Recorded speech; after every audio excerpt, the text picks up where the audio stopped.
It's the Sean Widmer Podcast. It's a journal by someone that just really doesn't like to write. I'm feeling nostalgic and reflective on this Monday, April 22nd, 2024. So you can take this adventure with me. You can walk down memory lane with me, or you can say, kick rocks, Sean. I'll be back Wednesday, sucker. I've got an episode coming up in the next couple of weeks that is the most niche, where you hear the first minute and you're going to go, what? This is a whole podcast? I'm just warning you that right now. I'm just warning you of that right now. We've got to get back to this week. I think I'm going to get another Peaceful Valley member on the podcast. Had Darnan a few weeks ago. Time to get another Peaceful Valley person on and talk no basketball. Just talk about life, because I think they're interesting people. Now, I mentioned today is going to be nostalgic, a walk down memory lane. I'm walking back to the early 2010s, and I'm walking back to the mid-2000s today in our nostalgic moment. But before we do all that, before we do anything, some thank yous to go out. I mentioned if you go to Apple, if you go to Apple Podcasts and you leave a 5-star review. I've said this since we did the big push of 2021, was it? 2021, 2022? That if you leave a 5-star review, we read it on the podcast to kick it off. This is from Are You Frickin' Kidding Me? This review was from the 15th of April. It says, top of the line. Sean is great. He is entertaining, to say the least. I've been listening to him for decades now, and I hope there's much more to come. Hey, thank you. Are you freaking kidding me? It means a lot. Thank you for the 5-star review. I am glad it took decades for me to earn it. It did, and it did take me decades. I'm with you. I probably would still be hovering.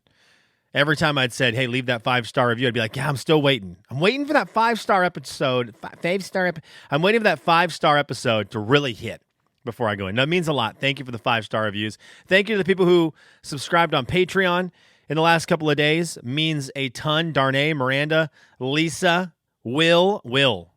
I saw Will's name pop up on my phone. Will Gilman. Worked with Will in the mid-2000s to late 2000s at 1510 KGA and 790 KJRB, 790 KJRB. Worked with him at those places. Will had a fascinating story. He was, and I want to say it was in my neck of the woods. I want to say, Will, it was Ohio-ish. Excuse me. Where you did backyard wrestling. And Will is a great personality. He was involved in a lot of like the Spokane comedy scene and was a good actor. Will was a stud. And I remember him coming on my sports show at the time and just talking about the craziness that is backyard wrestling. It was wild. I loved hearing about it. And I saw Will's name pop up on my phone, and it made me miss the guy a lot. So, Will, if you are listening to this, man, thank you for being an awesome coworker in the late 2000s, and I loved working with you. It was great seeing your name pop up. I hope all is well. Will is also somebody who needs to have a consistent podcast. I was looking at Will made me deep dive people I used to work with to see if they've got podcasts, because I know for a while we all had one. We kind of all had one in the building because we had access to microphones, and so it's kind of like, well, podcasts had just started, and we were all wondering what they were, and we had microphones in the building. We worked at a radio station, so it was like, let's get in on this, especially if you weren't on air. If you weren't an on-air person, it's like, well, I can do on-air on the internet. Let's tap into this. And so Will was somebody who definitely should still have one. The other person I looked up, Chris Martin, the guy who taught me how to run a radio board, the guy who got me into Lost, showed me all the cool Lost message boards, all the secrets that existed in Lost. Hang on, I think my phone is freaking out. Hang on. Wait. The video, is it back? Are we back? I got to wave at the camera. I think we're back. Okay, I got to not focus at the camera. If you're watching on YouTube and it's choppy, it's because I'm using my phone, and anytime I get like a text or a call, it like craps it out for a second. Anyways, where was I? Chris Martin, a.k.a. Selfie Dad. The greatest. Chris was a great person to work with, and after we got done working, I lost track of Chris. He worked at a different building than me. I would have loved to have kept in touch. He worked at Merlin's, my favorite store in Spokane, for a while. And so I'd see him there if I went into the store on the weekends. He'd work, I think, Saturday mornings. And then he exploded because he was Selfie Dad. I don't know if you know that story or not, but that is the guy who, it's great stuff. His daughter would post hilarious like pictures of herself in like her regalia and like, oh, the emo picture or like the anime picture. And he would recreate her selfies, but he was the dad. So they were just, she's posting like this cute picture and then he would do the same pose, but he's Chris Martin dad. It was brilliant. And he was huge. He ended up going to Los Angeles, being on some TV shows because of it. And I love Chris. Anyways, I was looking because he had a really cool podcast. And I just found out I listened. This is how bad it was. I listened to it every single week. I listened to his podcast. And then I just realized I haven't listened to it for a while. Yeah, because it ended in 2022. It stopped showing up on my feed, and I just forgot about it. So, Chris, I apologize. These aren't even the things I want to be nostalgic about today. My gosh. But I wanted to give the shout-outs to the people who are supporting the show, including Will. Thank you so much. Patreon.com/Sean Widmer Podcast. You can go there and see the extended conversation with Anna. She was the extended podcast that you get as a Patreon member that was posted over the weekend. You can hear us doing weird sounds our body makes. And I don't even want to say what they are now because it's worth, I think it's worth going and listening to that for the Patreon members. Okay, so today I did want to talk about something that used to happen someone I used to work with who's been in the news lately, something my son has ripped my heart open with, and a Kelly's What Are You Into? A little nostalgia that tied into my weekend, something I got to do this weekend that made me remember a time where I was doing this regularly, and I think I would highly recommend it to a specific group of people that are listening right now because it's awesome to do. Okay, let's start with who I worked with. Again, I don't know why I've been on this kind of memory lane. Things have just happened around me and in the news that have made me remember parts of my life that I really loved, and working at Citadel Broadcasting from 2004 to 2009. It changed companies in there at some point. Let's just call it Citadel. Same building the whole time. Working in that building was really a magical time of life for me. I got to learn how to work in radio. I got to learn all the ins and outs. I worked from just setting up tents at events to hosting a sports show for 3 hours a day, 5 days a week, and it was cool. I got to assist in programming one of the stations there, the rock station, which I had no business doing, but I got to get my feet into that. It was just a really cool place to work. Met a lot of cool people, had a lot of cool friends. Well, one of the stories that came up a couple weeks ago, and one of the guys I worked with reached out and said, are you thinking of this right now? And I was like, yes. When O.J. Simpson passed away, immediately I received some texts from people that I worked with at that building, like, what do you think Mark Fuhrman's doing now? And Mark Fuhrman, heavily involved in the O.J. Simpson trial. He was, I should probably have brought up what Mark Fuhrman was doing. I think a lot of people listening, you know who Mark Fuhrman is or know how that was because you lived through the O.J. trial. If you didn't, O.J. Simpson was someone who murdered allegedly 2 people, including his wife, Nicole Brown Simpson, and it was a big story. Have you missed it? Have you been hiding under a rock, or if you're really young listening to the podcast? Anyways, in the midst of all of this, Mark Fuhrman is involved, and Mark Fuhrman is one of the police officers. I think he was a detective. I think he was a detective for the case, and I'm trying to skim real quick. I know he had some inappropriate racist comments that were made in the whole scheme of things, but here we go. At the Simpson residence, Mark Fuhrman found a number of blood drops in and on a white Ford Bronco parked outside. Fuhrman then climbed over the wall of the property in order to let the other detectives in. They later testified that they entered Simpson's estate without a search warrant due to exigent circumstances. Words I don't know. Kenny Beefus, explain it. Specifically, a concern that Simpson himself might have been harmed. So there's just a lot going on. Simpson's house, in Simpson's guest house, detectives found Cato Kalin, who told detectives that he had heard thumping sounds earlier in that night. An investigation of the property by Fuhrman produced a second bloody glove, which was later determined to be the right hand mate of the glove found at the murder scene. And I forget how it all went down. Anyways, the glove didn't fit. He must have quit, all that stuff. Anyways, Mark Fuhrman heavily involved in the OJ trial. I get hired at this radio station. That was a lot of nothing there. I get hired at this radio station. Mark Fuhrman has a radio show on their news station. He's doing the morning show, the Mark Fuhrman Show with Rebecca Mack. And Fuhrman just demanded, like his presence when you see him in the hallways. He was not friendly, but you could tell like he was the famous person in the building. At least that's how he carried himself. And it was all because, he lived up in North Idaho and he did this radio show and he was involved in one of the biggest court cases of the 90s and not in a great way. And he was a polarizing figure. I didn't know anything about all this stuff. I'm just a 22-year-old kid just starting in radio. And on my second week in the building, I think it was either my first or second week. It might have been first week, like second shift. I walk in, and for some reason in this building at the time, there was a guy. I think I know who it was, Dustin. I think he was stealing stuff. I know for a fact he stole a big 32-inch flat screen TV from the conference room. We all knew that. He invited people to his house, and the TV that had been stolen from work was in his living room. So not that great of a hide job by him. He did get it out the conference room window smoothly enough. But yeah, then just put it in his apartment. And when we all went over for a party, there was the TV. And we're like, oh, hey, that's the TV from the conference room. And he was like, let's party. So there was that. Anyways, this specific day, I go into work. I went in early. It was for I was training on how to run the soundboard or something like that. I was training on something. And I'm nervous. I'm in the building. There's a lot of people who work in radio at this time. I don't know anyone in radio, so it's all kind of larger than life to me. Before, I work in it long enough, and it's like, oh, it's just the guys who are on the radio, whatever.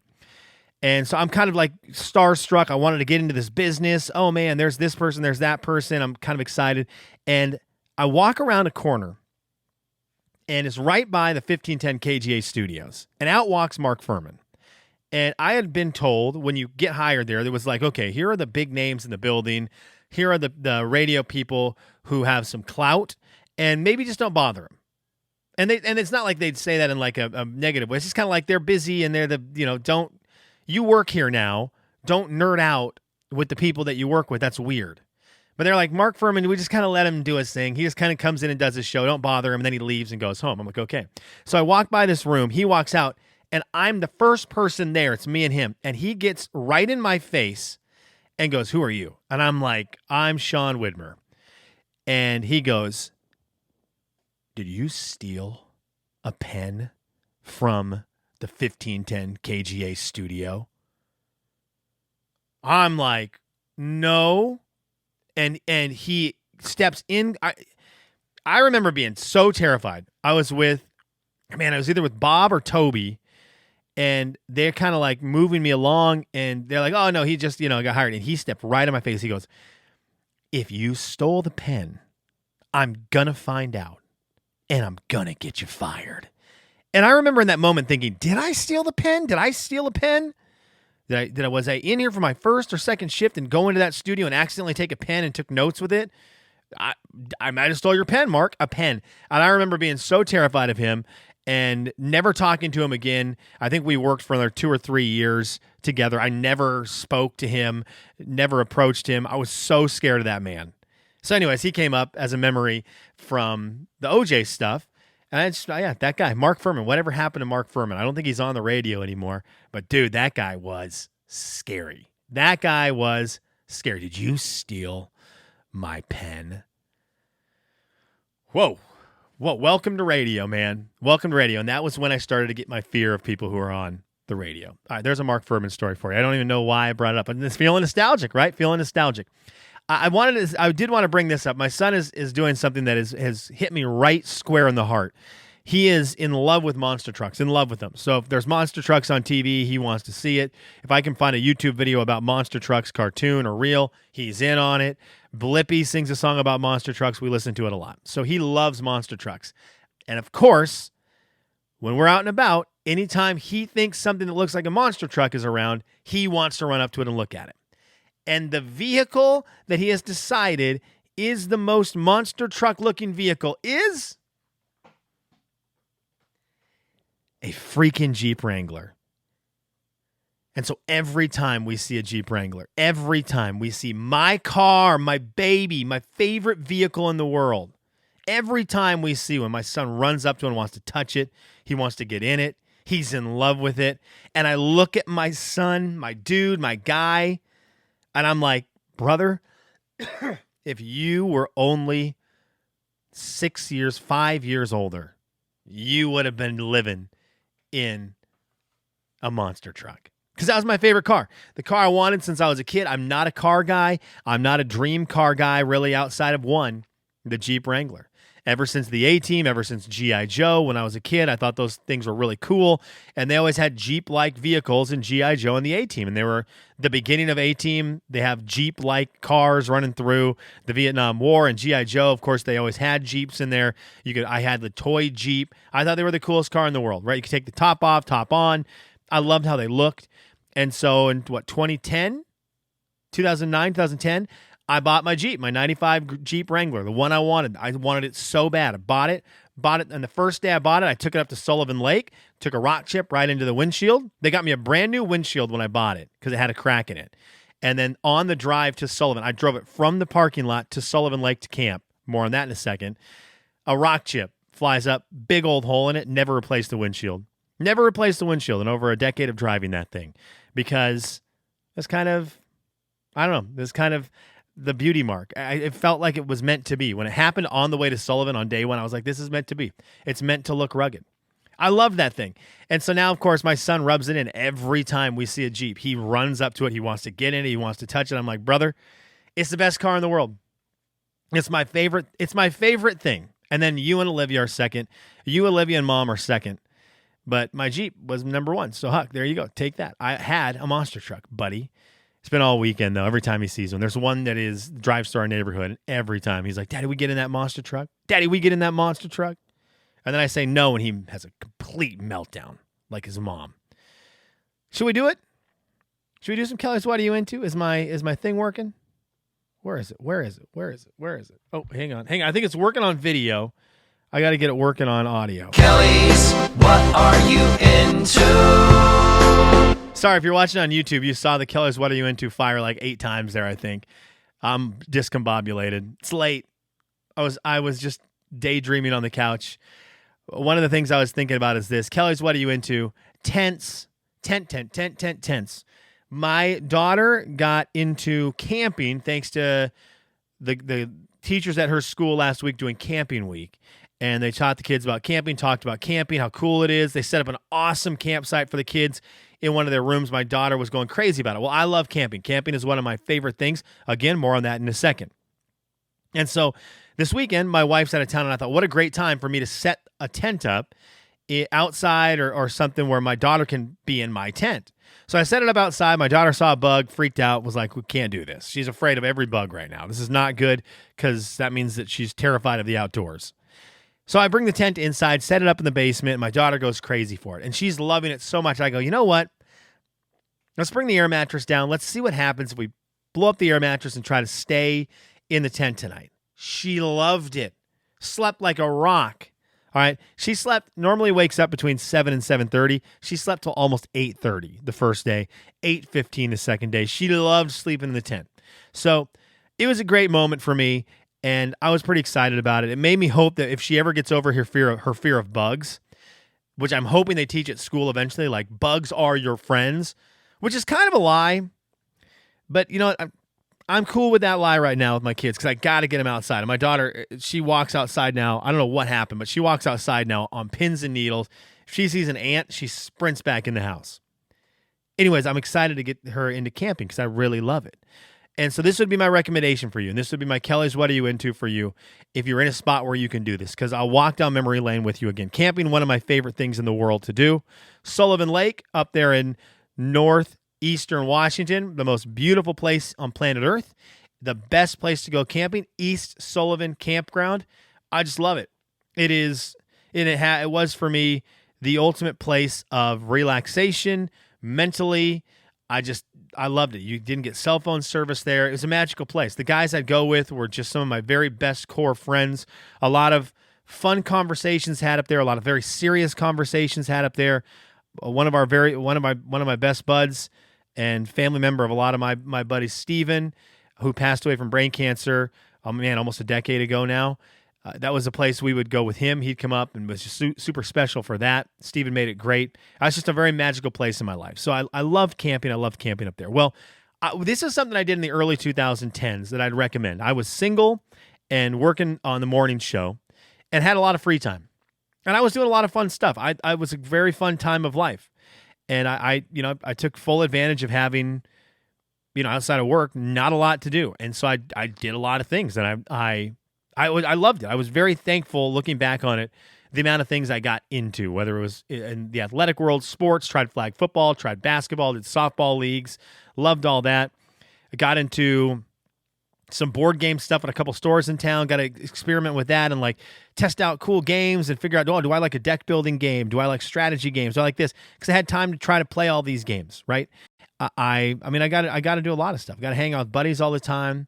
Got to fall in love with a bunch of bars downtown, a bunch of little restaurants downtown. It was a really cool time. One of the things I did, though, that I'd highly recommend in that time of life, if you've had that time of life or you're in that time of life, there was a couple times, I did it 2 times. Once, it was back-to-back summers. It must have been 2011, 2012, as I was trying to piece this together when the years were. I think it was summer of 2011, summer of 2012. I took 1 week in the summer, and my morning show shift started. I needed to be at work between 5 and 5:30. I tried to get there at 5. Yeah, it's so early. So I'd get there between 5 and 5:30. Rip roaring, ready to go. And then leave, between noon and 1 o'clock was my normal shift there at the radio station. And so 1 week in 2011, 1 week in 2012, I camped at Riverside State Park. It was in town, so it's a campsite in Spokane, right along the river, right by Downriver Golf Course. Great little camp spot. And, again, you're not like out of town. You're in the middle of Spokane, but you're in the trees, and there's a bunch of other campers set up there. And it wasn't like you were in North Idaho where you could go and you could find a very exclusive? Why am I not thinking of that word very well? Anyways, you'd be all by yourself in the middle of nowhere with your boys camping in the wilderness. This was a camp site, so all of the sites are numbered and pretty close to each other and more open. And I really wanted to do this, and it was very fun. I really liked it. I set up a tent, and for a week, I think it was, either was part of the pass you get each year. I forget what the pass was in Spokane, but you get like this pass to go to all the parks and park for free and all this stuff. I don't remember if camping was included with that, but I think it was maybe $5 or $10 a night to camp. And Monday, Tuesday, Wednesday, Thursday night, I set up a tent at the campground, and I camped during the work week, and it was freaking awesome. And I loved it so much, and it was so cool. And I would wake up. I didn't want to go to I was living in an apartment on the north side, I was living on an apartment in, north-ish side of town at the time. And I told myself I wanted to try not to go home for the whole week. I don't think I did it either. I think both times I went in and got food or something like that. But I set up my tent, left it up for the whole week. I'd set my alarm, drive into work. They had a shower at my work. I'd shower, get dressed at work, do the radio show, and after the radio show, hang out with people or whatever it was, and then I'd go back to the campsite. And I did it for a week in 2011 and a week in 2012. I didn't talk about it on the radio. I don't think I talked to buddies about it. It was kind of just me resetting my brain. I did a lot of weird things like this as I look back on it. I did a lot of weird, like, try to reset my brain moments when I was younger. I probably still should, but I just remember doing the radio show and getting so in my head of, is this good? I had the biggest imposter syndrome. I still do. I struggle with imposter syndrome on an excessive amount.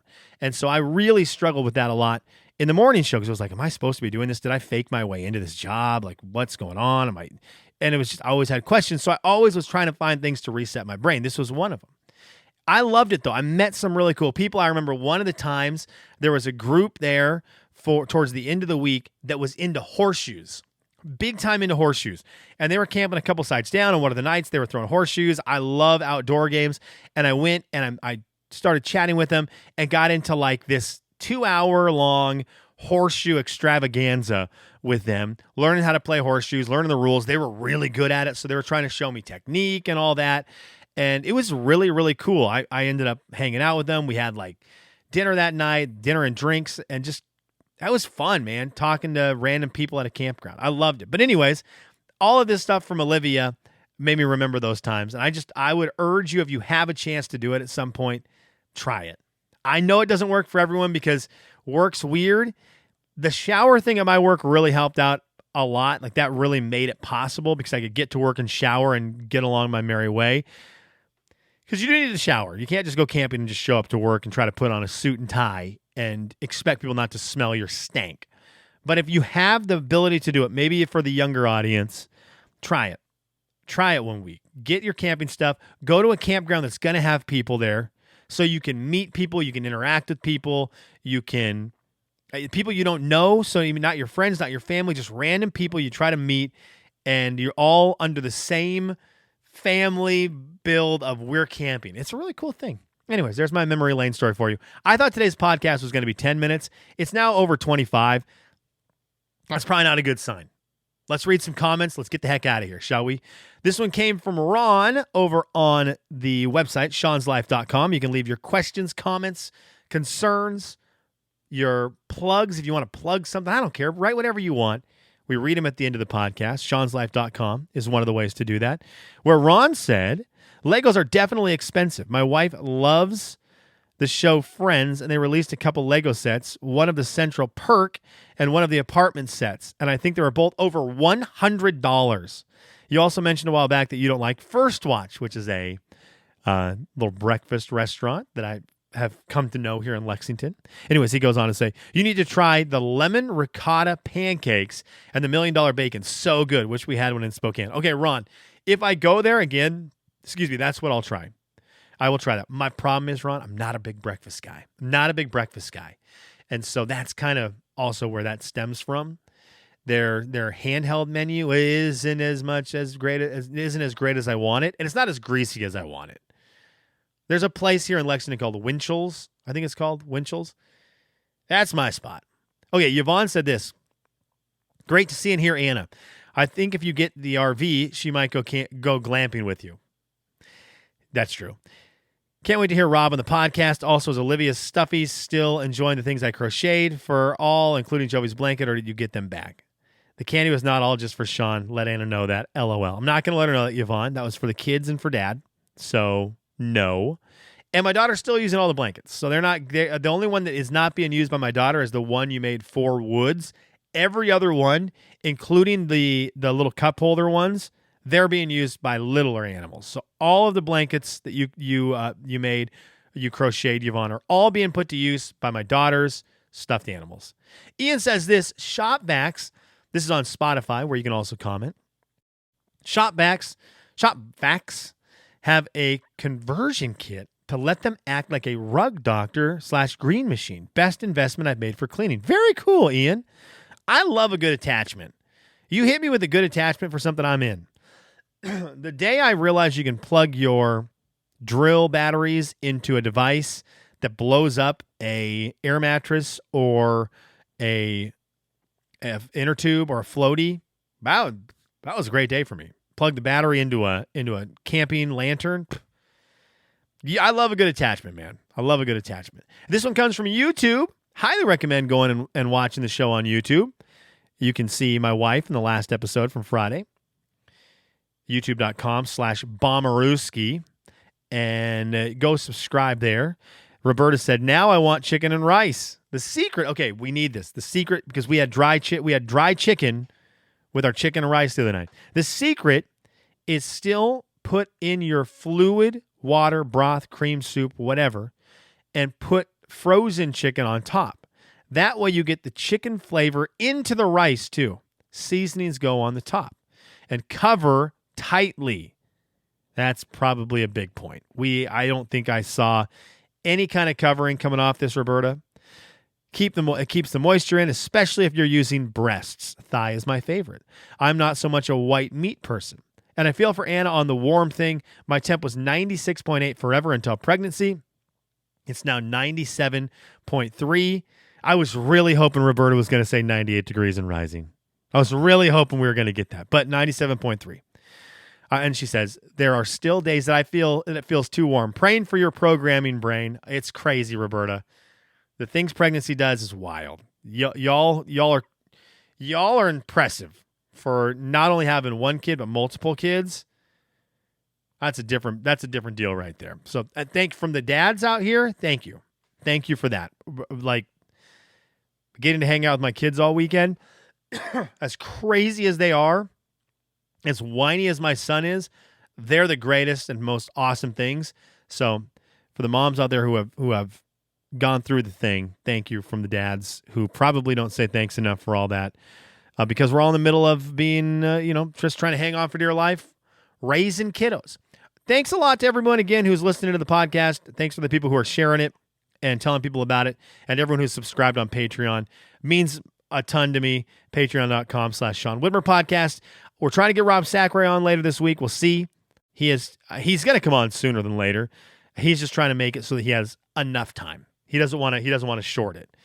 The one thing is, when Rob has a lot of time, he and I are known regularly to have hour-long phone calls. Andy and Rob, those are my two friends who I know if I answer the phone, we're in. We're in. Buckle up. Sometimes I'll just get in the truck and I know, where do I need to go that's an hour away? Do I have any errands that are an hour away? Because that's what I need. And I love every single second of those calls. All right, thanks so much. Over half hour. This was a great 15-minute episode.